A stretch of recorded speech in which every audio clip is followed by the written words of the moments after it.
Mota Bargama qabanneetti ceenu Premier League England barri dorgommii 2026-27 har'a eegala. Champions League Arsenal Coventry City waliin taphachuudhaan liigicha jalqaba. Bukayo Saka fi Declan Rice akka taphatan kan himan Mikel Artetaan Bruno Guimaraes taphachuun isaa shakkiidha jedhaniiru. Abubakar Abdallah. After 22 years of gloom, it's about to go boom!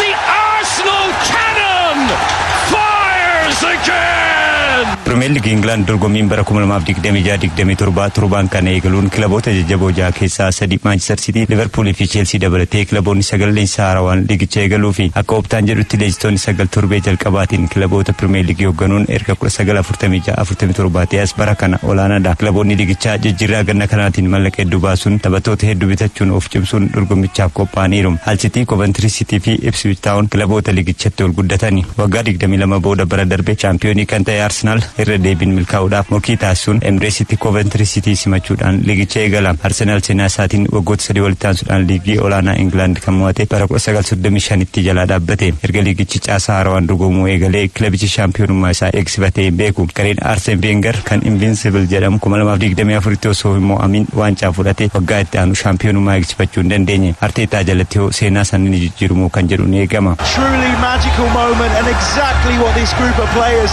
and manager deserve.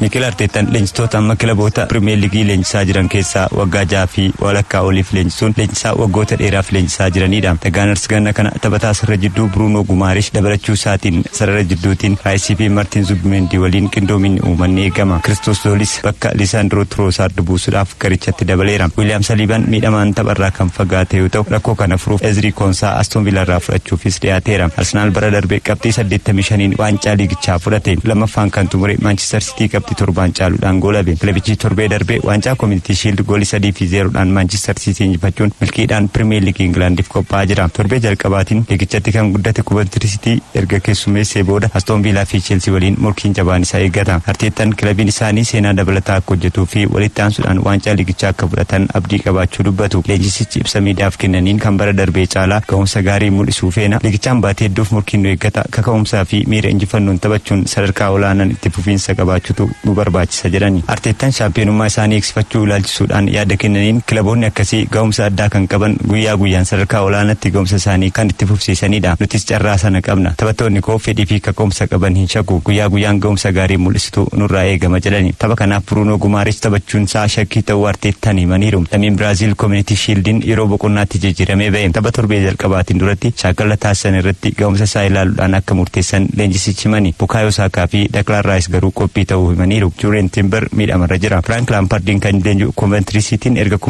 2001 as gara Premier Leaguetti deebi'e. Ganna kana taphattoota 8 garichatti dabaluun of cimsaatii jira. Liigichaanis milkiin eegaluudhaaf Emireesitti murkii jabaatu isa eeggata. Kilaboonni kunneen lamaan yeroo 76 dorgommiilee garaagaraan waliin taphatan keessaa Arsenal 43 mo'achuun olaantummaa qaba. Coventry Cityin 14 mo'ate yeroo 19 immoo qixa ba'ani. Taphni Arsenal fi Coventry City halkan sa'aatii 4 taphatama. Taphoota liigichaa torbee jalqabaatiin sanbata taphoota 5tu taphatama. Manchester United gara Hull City imaluudhaan liigicha eegala. Everton Crystal Palace yoo keessummeessu Nottingham Forest Leeds United simata. Brentford Spurs waliin morkachuudhaan liigicha eegala. Dilbata Manchester Cityin Pep Guardiola booda Enzo Maresca leenjaa Bournemouth yoo keessummeessu St James Parkitti morkiin Newcastle United Liverpool waliin taasisus kan eegamudha. Brighton Aston Villa waliin taphata. Takes it into his stride.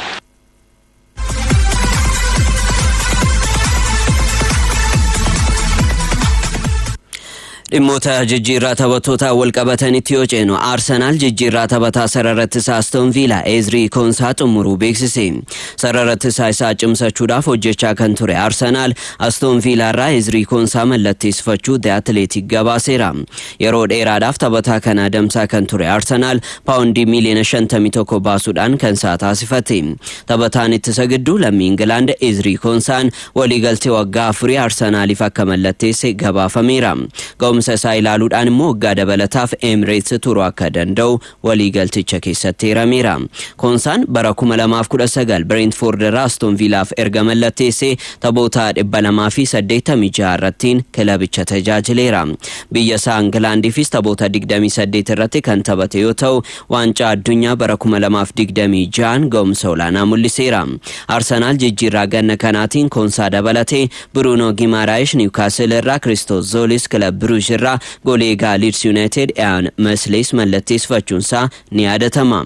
Shaampiyooniin Ingilaand Arsenaal tapha jalqabaa Premier League Ingilaand bara dorgommii 2026-27 kilaba liigichaaf haaraa ta'e Coventry City waliin har'a halkan sa'aatii 4 irraa eegaluudhaan taphachuun eegala.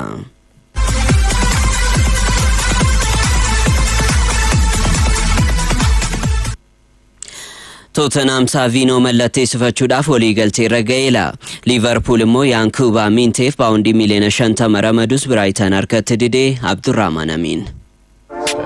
Sempre prevenindo lesões para aguentar a Premier League. Tottenham taphataa sarara qarqaraa Manchester City Savino mallatteessifachuuf waliigaleera. Jijjiirraa taphattoota irratti dammaqinaan hirmaachuun garee isaa cimsaa kan jiru Spurs lammii Biraazil Savinoof paawundii miliyoona 75 kaffaluun paawundii miliyoona 10 ammoo adeemsaan dabaluuf waliigalanii. Maqaan isaa Tottenham waliin ka'aa erga ture waggaa tokko kan lakkoofsise Savinoon waliigaltee yeroo dheeraaf London isa tursiisu mallatteessuuf waliigale. BBC Sport akka jedhutti Savinoon qorannoo fayyaa yeroo gabaabaa keessatti xumuruun mallatteessaaf eegama. Savinoon bara 2024 Manchester Cityf mallatteesse. Taphoota waliigalaa 84 taphateen goolii 7 galchuun goolabe. Waliigala taphoota 177 kilaboota garagaraatiif taphachuun goolii 22 galcheera. Dabalataan Tottenham taphataa sarara fuulduraa Manchester City Omar Marmush mallatteessisuuf marii isaa itti fufuun isas yeroo dhiyootti xumuraaf eegama. Lammiin Ijipti Marmush bara 2025 Eintracht Frankfurt irraa paawundii miliyoona 59 Cityf mallatteesse. Bara darbee ga'umsa irraa barbaadame mul'isuu dadhabuu isaatiin Semeenyoon filannoo jalqabaa ta'e. Dabalataan Spurs taphataa sarara fuulduraa Liverpool Cody Gakpo mallatteessisuuf hojjechaa jira. Tottenham liigichaan boruu Brentford waliin taphachuun eegala. Manchester Cityn ammoo sarara jidduu jalaa habbate cimsachuuf taphattoota kanneen gurguree taphataa sarara jidduu lammii Biraazil Alan Elias Palmiras irraa mallatteessifachuuf haasaa eegale. Liverpool taphataa sarara qarqaraa irra taphatu Yankuba Mintee Brighton irraa paawundii miliyoona 50 mallatteessisuuf gaafatus Brighton harkatti dide. Lammiin Gambiyaa Minteen taphattoota murteessoo Brighton keessaa tokkodha. Taphoota 73 Brightoniif taphateen goolii 10 galchuun kubbaa goolii ta'an 9 ammoo hiriyoota isaatiif mijeessee kenneera. Bara 2024 Newcastle irraa paawundii miliyoona 30 Brighton kan seene Minteen xiyyeeffannaa Andoonii Raayolaa kan ta'eef bakka Mohamed Salah buusuuf barbaadu. Taphataa karaa qarqaraa taphatu Victor Munez kan mallatteessise Liverpool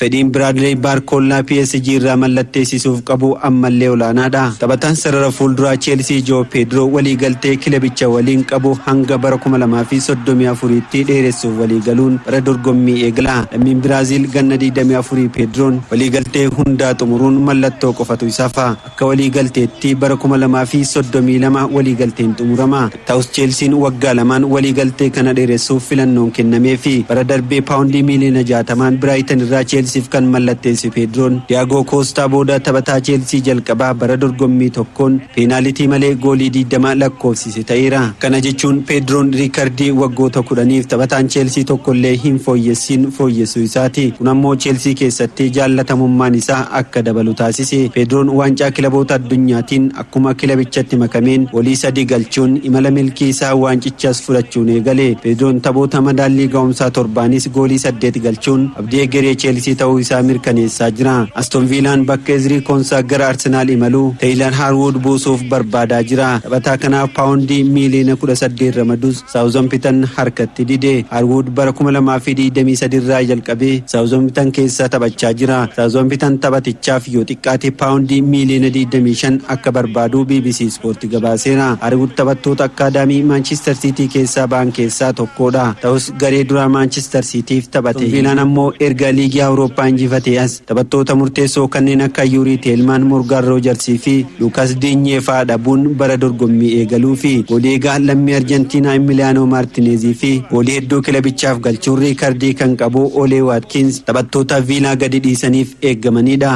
And Edozie is up here and Edozie will latch onto it. It's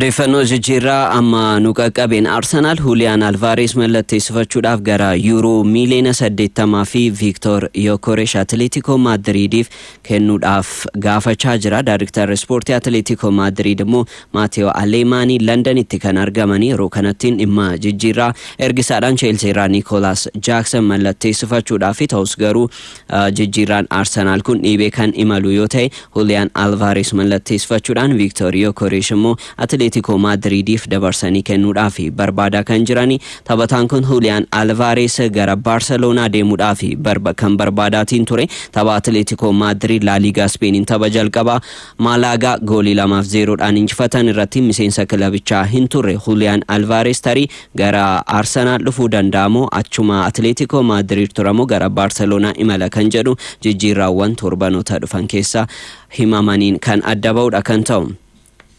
Oduu keenyatti nuti yoo ceenu Luis Skelly harka dhibba Arsenaal waliin itti fufa jedhan leenjisaan kilabichaa Mikel Arteetaan kilaboota hedduudhaan barbaadamaa kan jiru Miles Luis Skelly Arsenaal waliin akka turu leenjisaan kilabichaa Mikel Arteetaan hime.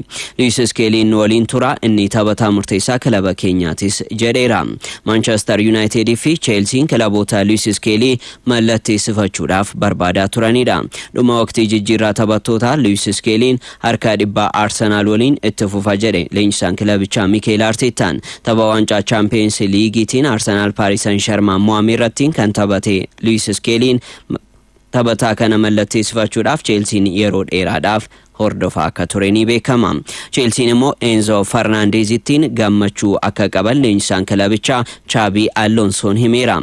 Enzo Fernandez erga gara Chelsea deebi'as ilaalcha gaarii agarsiisee jira kan jedhe leenjisaan kilabichaa Xabi Alonsoon Manchester Cityin taphataa kana mallatteessifachuudhaan bakka Rodri buusuudhaaf barbaadaa jiraatus taphataan kun Chelsea waliin akka turu himameera.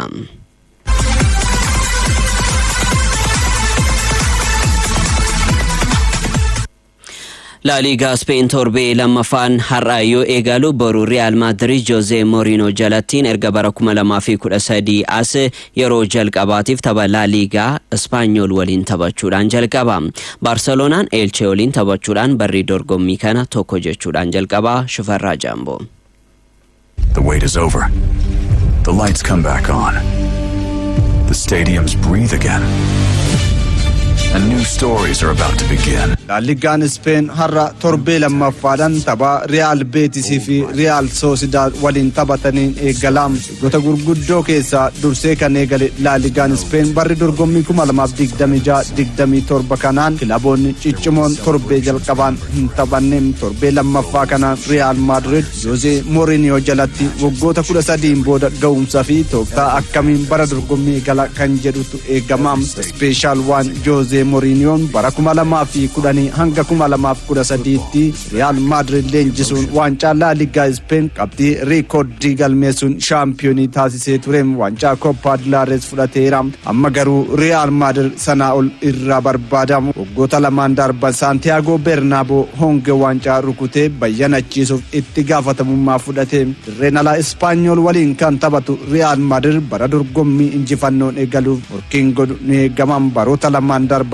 La Ligaadhaan Barcelonaadhaan caalamuun waancaa kan dhabe Real Madrid Champions League Awurooppaanis waggoota lamaan darban kan isaan turreen. Kanarraa ka'uudhaan irra deebiin pireezidaantii ta'uun kan filame Florentino Perez Jose Mourinho leenjisaa gochuun maallaqa miiliyoonota hedduu baasuun taphattoota ciccimoo mallatteessiseera. Jijjiirraan taphattoota akka Yan Diamonde yuuroo miiliyoona 100 miiliyoona 40 mallatteessifateera. Marki Cucurella, Bernardo Silva, Denzel Dumfries, Ibrahima Konate fi Carlos Espina garichatti dabalatanii kanaaf Jose Mourinhoodhaaf barri kun bara kabaja Real Madrid deebisuutiin tooftaa taphaa 4-3-3 kan fayyadamu the special one Jose Mourinho sarara fuulduraatiin taphattoota ciccimoo akka Kylian Mbappé, Vinicius Junior fi Yan Diamonde sarara gidduun Jude Bellingham, Arda Güler, Bernardo Silva, Federico Valverde keessaa eenyu fayyadama kan jedhu ni eegama. Waancaa addunyaarraa dafee kan deebiin Jude Bellingham fi haaraa garichatti kan makame Yan Diamonden tapha kanaan teessoo jijjiirraa irra taa'uu malu jedhameera. Ispaanyol torbee tokkoffaadhaan goolii 3-0dhaan Levante mo'achuudhaan bara dorgommii galeen bara 2010 Jose Mourinho leenjisaa Real Madrid ta'uun yeroo qacaramu Spain shaampiyoonii addunyaa ta'uun taphattoonni Barcelona hedduun garee sana keessatti hirmaatanii turan. Baricha garuu Jose Mourinho Barcelonaan La Liga Spain walitti aansee yeroo sadiif shaampiyoonii akka hin taane gochuun waancaa La Liga Spain gara Barnaabotti fudhatan. Bara kanas Spain shaampiyoonii addunyaa yeroo taatu Jose Mourinho irra deebiin gara Real Madrid deebi'uun seenaa sana irra deebi'uu kan jedhu ni eegama. La Liga Spain kanaan boruma Athletic Bilbao Sevilla waliin, Valencia Celta Vigo waliin taphatu. Dilbata shaampiyoonii La Liga waggoottan lamaan darban Barcelonaan Elche waliin taphatam. Hansi Flick kan durfamu Barcelonaan jijjiirraadhaan of cimseera. Abbaa badhaasa Ballon d'Or bara 2024 Rodri Manchester City irraa mallatteessifateera. Joe Cancelo, Karim Adeyemi, Anthony Gordon, Jesse Bissau taphattoota ciccimoo ganna kana Barcelonaadhaaf mallatteessan. Keessumaa Rodri mallatteessifachuun muuxannoo qabuun Barcelona caalatti morkataa gochuu danda'a jedhameera.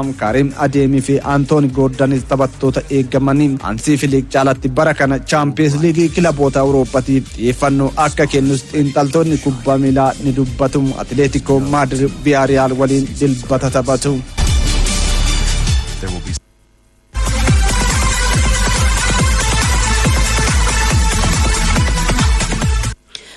Serie A Italy bara dorgommii haaraadhaan Inter Milan liigichatti kan guddate Monza simachuudhaan jalqaba. Ruben Amorim kan leenjoo AC Milan immoo taphasaa jalqaba dilbata Torino simachuudhaan tokko jedha. Abubakar Abdalla.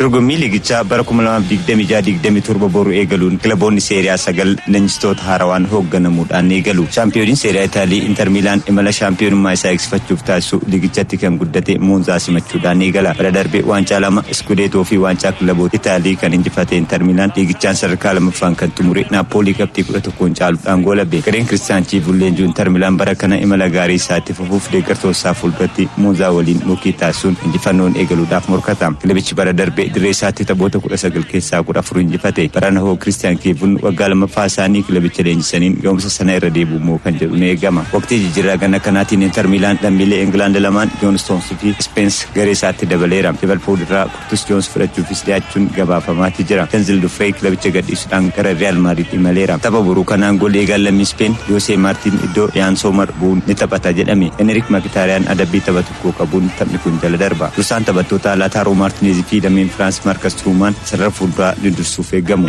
Can he score this time? A fast start from Scotland. Taphoota birootiin bara darbee lammaffaan kan xumure Napoliin erga Antonio Conteen gadhiisanii booda leenjisaa yeroo jaaf waancaa Scudetto Juventus fi Milan waliin milkeeffatan Maximiliano Allegri leenjaa waancaaf kilaba morkatuudha. Kilabichi morkii liigichaa boru gara Genoa imaluudhaan eegala. Romelu Lukakuun gara Turkii imaluu isaatiin Rasmus Hojlund sarara fuulduraa kilabichaatiin taphataa abdiin irra kaa'ameedha. Harman Kaglaari waliin Udineeziin Como waliin boruma taphatu. Welcome to AC Milan, your first sensation. Dilbata AC Milan leenjisaa haaraa Ruben Amorim leenjaa gara Torino imaluudhaan liigicha eegala. Leenjisaan Manchester United duraanii Amorim kilabiin kun kilaba seenaa guddaa qabu deeggartoota hedduun deeggaramu jechuudhaan qormaata na boonsuu fi hawwii guddaadhaan eeguudha jedhani. AC Milan ganna kana Euro miliyoona 74 baasuudhaan Goncalo Ramos PSG irraa fudhachuun sarara fuulduraa isaa cimseera. Kilabiin Turin Juventus immoo bara darbe sadarkaa jaffaan kilaba xumureedha. Liigichaanis mallaqni hedduu kafalamaa fi kan ture Dusan Bealovichiin gargar ba'eera. Euro miliyoona 40 baasuudhaan Andala Kolomaoni kilabichatti dabaleera. Dorgommii liigichaattis dilbata Frosinone waliin taphachuudhaan eegala. Atalanta Sassuolo waliin taphachuudhaan liigicha eegalu. Roman wixataa Fiorentina waliin yoo taphatu Bologna Lazio waliin taphoota torbee jalqabaa liigichaatiin taphatamani. Beaten away by Manuel and Cagliari have put the ball in the net for the second time.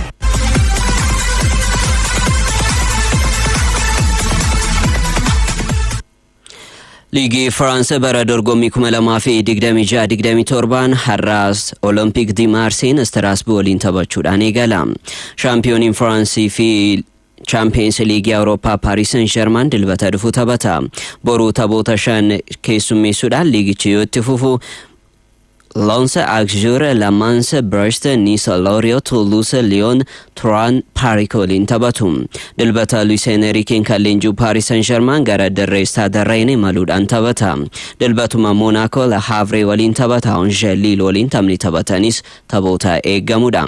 Liigii France kilaboota 18 hirmaachisuun Paris Saint-Germain waggoota 5 darban walitti aansuudhaan injifachuun isaanii yaadatama.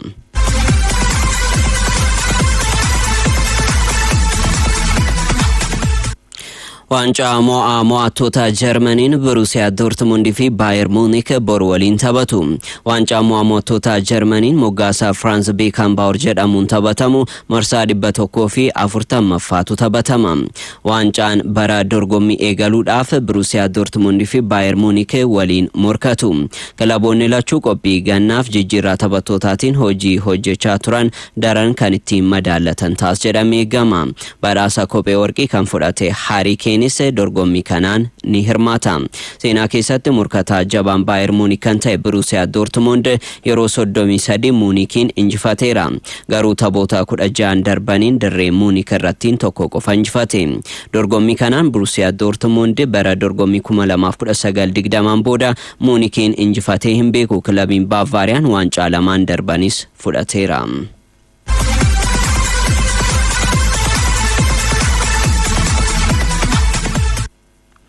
Ronaldinho Gochoon kilaba Itaalii liigii sadaffaa Riveeraadhaaf taphachuudhaaf mallatteesse. Taphataa seenaa qabeessi lammii Biraazil Ronaldinho Gocho Diasis Moreeraan kilaba liigii sadaffaa Itaalii irratti hirmaatu Riveeraadhaaf taphachuudhaaf waliigaltee mallatteesse. Magaalaa kubbaa miilaa caalaa qarqara galaanaa irrattiin hoteelota qabduun kan beekamtu Riveeraaf kaleessa Ronaldinho Gochoon taphataa gochuudhaan beeksisteerti. Kubbaa miilaa taphachuu erga dhaabee kan bubbule taphataa buleeyyii ganna 46 Ronaldinho Gochoon kubbaa miilaattiin deebi'eera.